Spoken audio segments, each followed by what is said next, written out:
Alright, welcome back to the channel. Today we're going to be installing and checking out this. It is an LCD intelligent center control screen with a code table.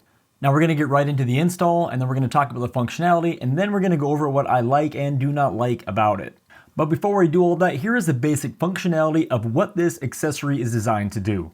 It takes some of the most mundane and useful functions on the Tesla screen and simply put them down in a little hub right where your hand rests on the center console. And it does all this while looking pretty sexy.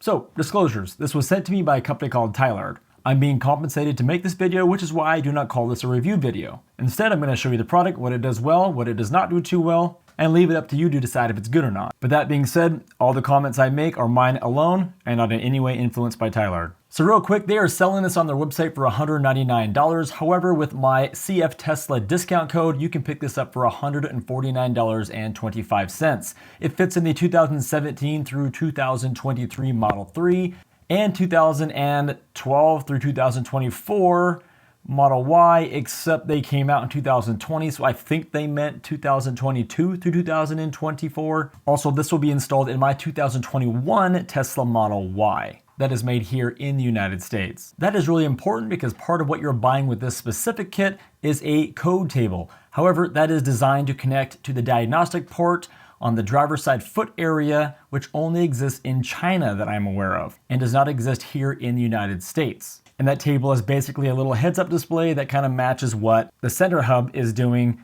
And the idea is that you don't have to look at the center screen, and you have this little tiny, unobtrusive screen where you can look at blinkers and speed you're going, that sort of thing. But to be honest, you're not missing much. The real star of the show here is the hub that we're going to be reviewing today. So let's get on to that. Now inside of the box, you're going to get a wire relay which connects to your power and OBD port. You're going to get that code table that we won't be installing in this video for reasons I just mentioned. You'll get this transmitter which you can connect to the wire relay right now. And that transmitter is going to connect your car to the new hub. So yes, no running wires all the way across your car. I did have a small issue making the wiring harness fit, but with a little bit of surgical manipulation, I was able to get it in. You get a control knob that we will go over in detail later, and you get some USB-C cords and an installation manual. Now the install on this is pretty quick. It shouldn't take you any more than about 30 minutes. Here's how you do it. The first thing you're gonna do is go to the passenger side and remove the small panel right inside the door. Just pull out and then lift up to remove it. Just a heads up, there are no screws to remove in this whole entire installation, just a couple clips on a few different panels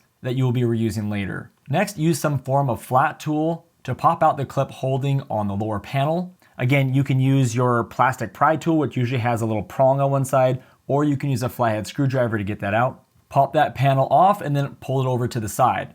You don't have to remove the full thing like I ended up doing, it just sort of came off. It doesn't really matter. There's one more clip to remove that holds the footwell sidewell, and once you pull it out of the way, you're ready for the next step. If you haven't already connected the transmitter to the wiring harness, you can go ahead and do that now. Then next, you're going to take that wire relay splitter deal. There are only two male plugs on there. You're going to take the larger of the two, which goes into the OBD port, and plug it in. It's the large plug inside the panel. You may have to pull the panel out a little bit to get to it. In my car, it is blue. Next, there's a little clip closer to you that is white. The power plug you can see here. Remove that, plug in the other one from the relay, and then take that plug and plug it into the female portion of the relay, and you'll have completed the full circuit and you're ready to go.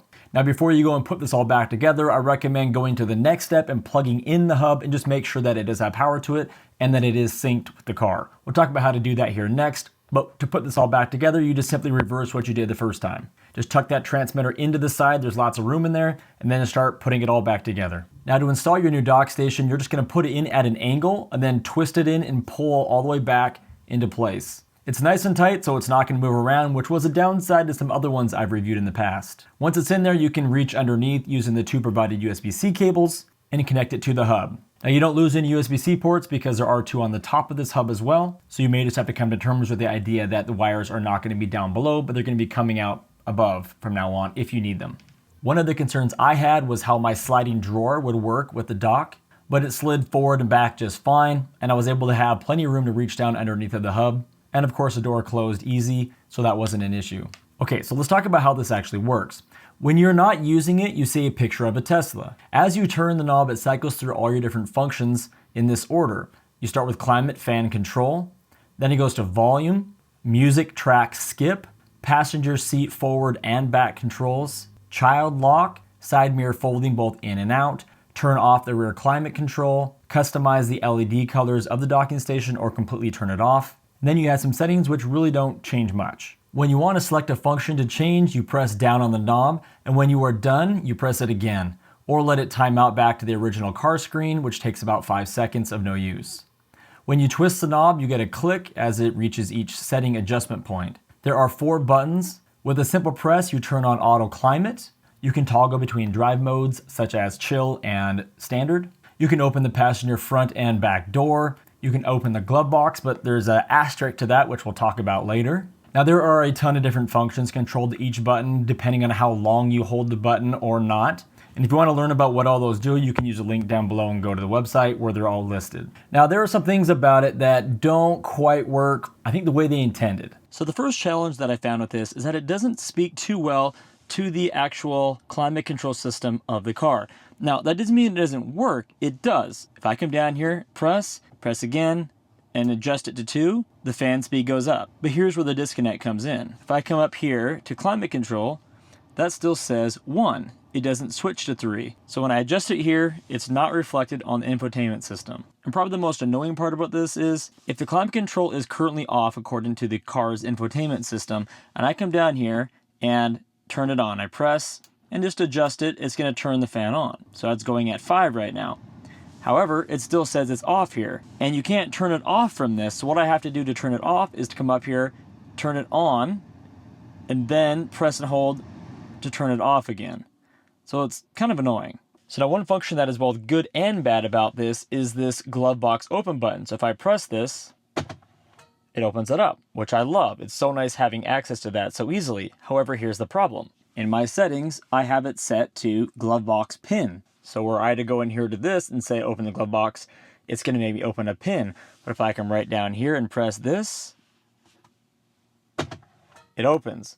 So these are not going through the same system. This is bypassing the infotainment system as well as all of its little safety mechanisms for keeping that locked up without a passcode. So if you're someone that does keep stuff in there and use the passcode like we do, this function makes it so someone can get into that. However, they would have to know that that button did it, so who's to say how bad that is? But everything else works great. When I adjust the volume, it pops up on the screen like it's supposed to, and that works just fine. But for bad things, that's pretty much it. The rest of it's pretty great. I like how it ties in with the rest of the car, making it look like it could potentially be OEM. I love the LED lights that run along both sides and underneath.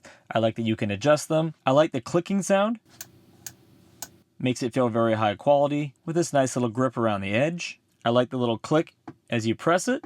Although I will point out one thing I don't like about it is that you don't know if you're in the select mode or not. So I don't know if right now I'm going to adjust the AC when I twist this, or if it's going to go to the next one. So it'd be nice if it kind of glowed or something when it was pressed so you would know. I do like that you have these quick access buttons. However, it would be nice if they were customizable with an app or something. As it is now, if you press and hold too long or not long enough or whatever, it's going to do some function and you just have to take the time to memorize them. I think selecting the next music's really great.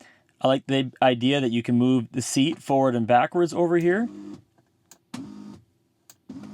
That's going to be great for helping adjust someone else, maybe a kid in the back seat that wants to move the seat up forward because their knees are touching, but you can't reach from your driver's side, so now you can do it with this. And that's the same thing with the function for turning off the rear AC. If your kids are just fed up, they don't want any more AC or don't need more heat, you can turn that off from right here very quickly. And the folding mirrors is a nice function as well. So I think they chose really good options for actually doing this, like the function of the button itself. So even though there are a few shortfalls kind of in the software side of it, I think most people will overlook that. So who's gonna buy this? Who is this actually for? I think someone's gonna buy this who likes to add ambience and LEDs to their car, which that's me, by the way. Love it. I like that you can customize the light to really fit your personality.